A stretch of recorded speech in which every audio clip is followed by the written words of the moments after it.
Tipperary, it's a long way to go. It's a long way to Tipperary, to the sweetest girl I know. Goodbye to Piccadilly, farewell Leicester Square. It's a long, long way to Tipperary, but my heart's right there.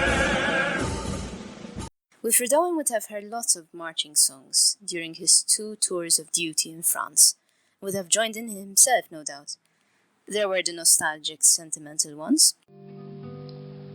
Keep the home fires burning while your hearts are yearning, though your lads are far away, they dream of home.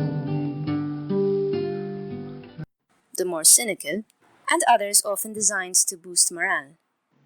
In September 1918, this one gave Owen just the ready-made title he wanted.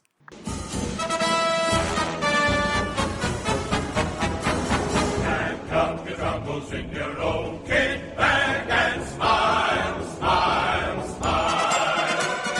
While you've a Lucifer to light your fag, smile boys, that's the style. What's the use of worrying? It never was worthwhile. So pack up the troubles in your own kit bag and smile, smile, smile. That September, now back in France, Owen had picked up on 2 events that virtually coincided. French Prime Minister Georges Clemenceau refused Austria's peace offer on the grounds that it would betray the fighting troops. Meanwhile, in London, pictures were being published of 3 smiling wounded men, captioned, "Happy." Within a few days, Owen had delivered his stinging response, much in the manner of his friend Sassoon, to whom on the 22nd of September he addressed his disgust at these happenings, adding in paraphrase of Sassoon's own lines, "Oh Siegfried, make them stop." Although Smile, Smile, Smile compromises a single extended stanza, it in fact divides into 6 quatrains, alternative rhyme schemes, with final couplet. The more logical sequence would be thus. Lines 1 through 4 is the scene set, objectively. Lines 5 to 17, a propaganda message. 18 to 23, how things really are.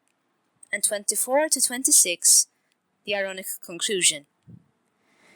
Fittingly, while the propaganda middle section is in a rather monotonous iambic meter, in the other 3, a smattering of showcase help to point up the truth of the matter.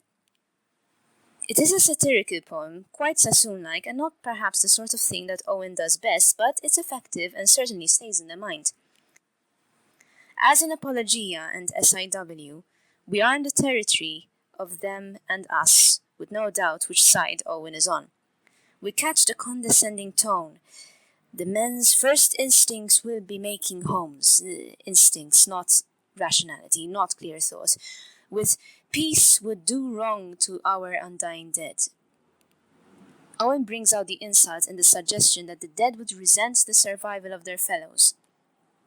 Then, in line 14, we rulers sitting in this ancient spot. It's all out in the open. We are the wise ones who'll decide what is what, the ones with the say. And just to remind us that Owen hasn't forgotten to mock the women at home, there's that clearly feminine voice in the final line. How they smile, they're happy now, poor things. But those being patronized and spoken down to have their own ideas for history later to bear out. In the send-off and strange meeting, the prophet Owen looks directly at the future. Here he does the same, only obliquely. Those who smiled at one another curiously are, it seems, querying the assumptions and presumptions of their masters. They read, "If we got nothing lasting in their stead." So what did they get? Smouldering resentment, a mere truce, and economic misery. We must be solidly indemnified. Where was the armistice solid base? These smiling men, these secret men who know their secret safe, like their rulers, they have their own brand of Freemasonry. They know the real England is no longer where it was, but where they are. The people at home see one set of smiling men for the camera.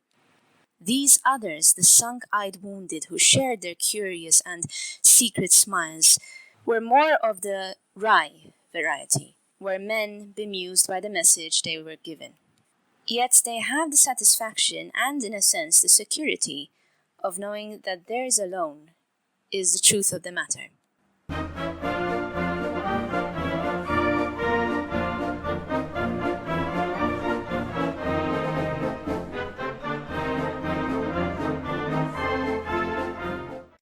Propaganda was used in World War I as in any war, and the truth suffered. Propaganda ensured that the people only got to know what their governments wanted them to know. In World War I, the lengths to which governments would go to in an effort to blacken the enemy's name reached a new level. To ensure that everybody thought in the way the government wanted, all forms of information were controlled.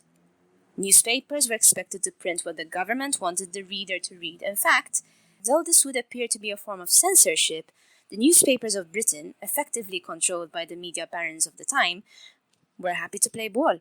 They printed headlines that were designed to stir up emotions, regardless of whether they were accurate or not.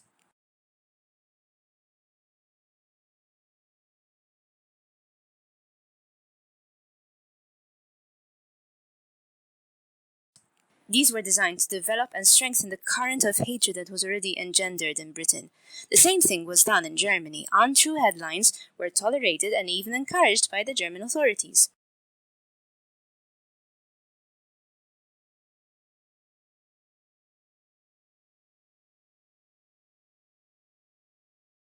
One of the most infamous stories that went around was adapted the further it got from the Western Front.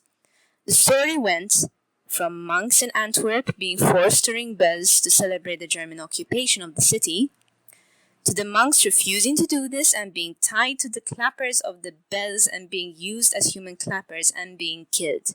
It was all nonsense, but to the minds of the British, where the story all but ended, it seemed to encapsulate the evil of the Germans and justify what the fight was going on. The one thing that suffered in the war was the truth.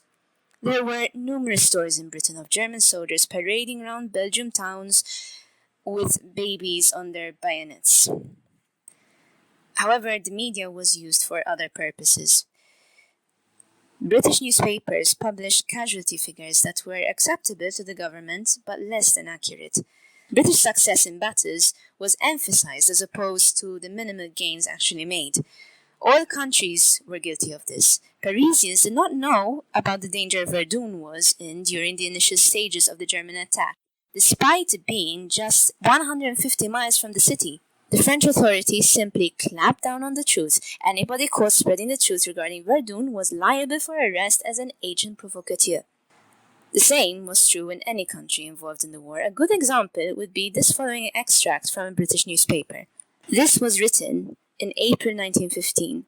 Notice how nowhere does it describe the British casualties at Ypres or the problems that were encountered there by the British. No British newspaper described the scenes at Victoria Station, where carriages of wounded soldiers arrived back in London, but very late at night or in the early hours of the morning in an effort to blot out the sheer numbers lost in battle, be it Ypres or the Somme.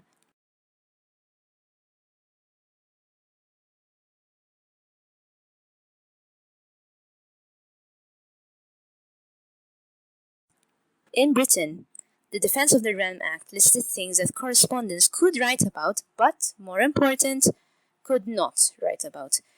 What they could not write about included the number of British troops and where they were in a particular part of the war front, plans for any future action, movement of ships, and information about munitions.